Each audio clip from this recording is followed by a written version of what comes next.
Hello and welcome back to It's New. I'm sorry to report. I mean, not really that sorry, but Mordy's been penalized. He's punished today. He's not joining us. He doesn't deserve to be here. I think everybody saw what he said. He deserves a one-day punishment. At least. If you want us to extend the punishment, definitely let us know, because I won't be here on Monday and Tuesday. I don't think Mordy will be here on Monday either. I'm off for a Jewish holiday, completely offline. So hopefully there's no news at all over the next Monday and Tuesday, but I'm sure I'll be digging out of tons of stuff. In any event, Greg, what are you covering? There's new information on Google Ads and the AI over, under, in, but not all at the same time views. And a new?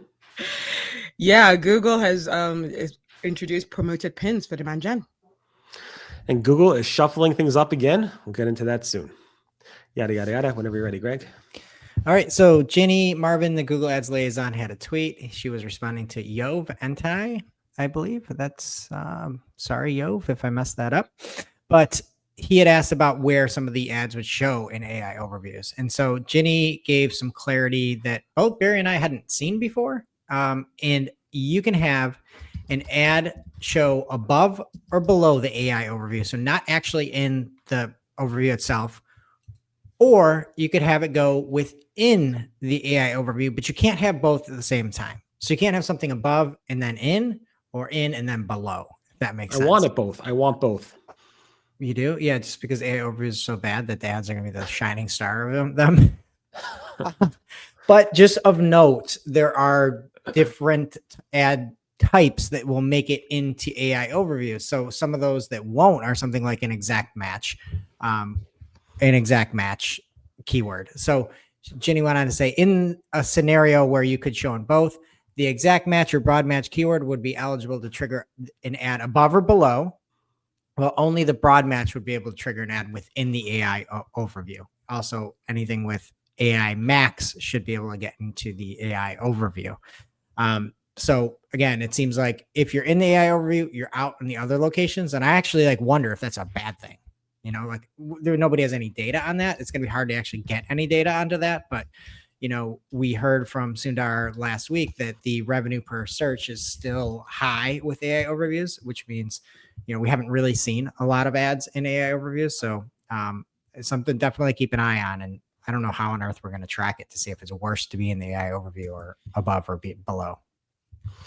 Yeah, this confused me. I knew. Have you seen anything on this? I'm not. Yeah, apart from that tweet, I haven't. And this confused me with some news that we'd shared earlier in the year about how ads can show at the top and then the bottom, and I'm like, so you can show it twice in for one type, but you're not showing twice for for AI overview.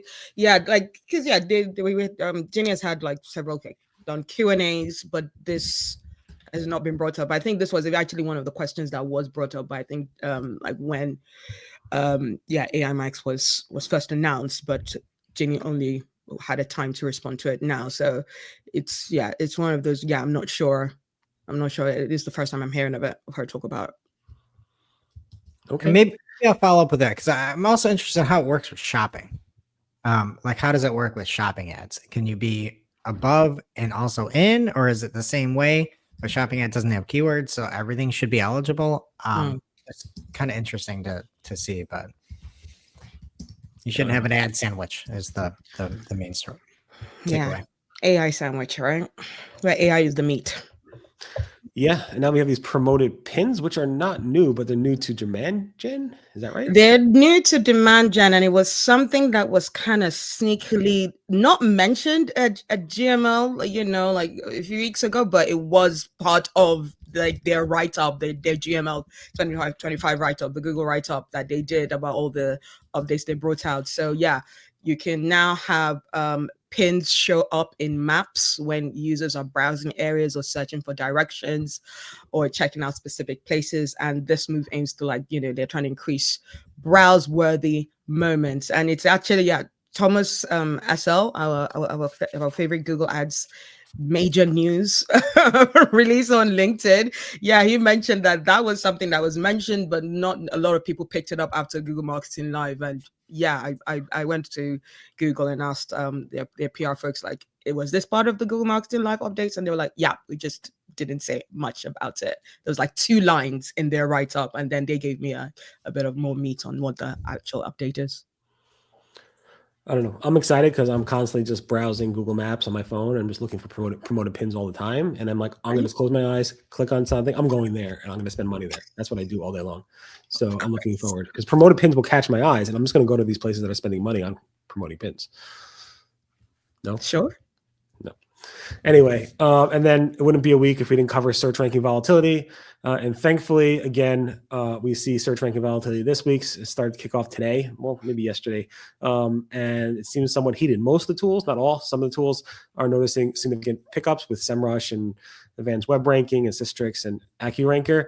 The chatter has increased. One thing I'm starting to notice is this trend that these updates are happening around like Thursday, Fridays of the week over and over and over again with 1 or 2 outliers.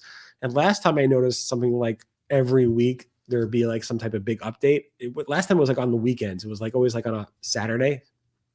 For a number of like for like several months, not several months, maybe like 3 months in a row every Saturday. And then Google found a bug where it was like, oh, our rankings changed to some previous algorithm or something on Saturdays and went back to its normal algorithm on like a Sunday.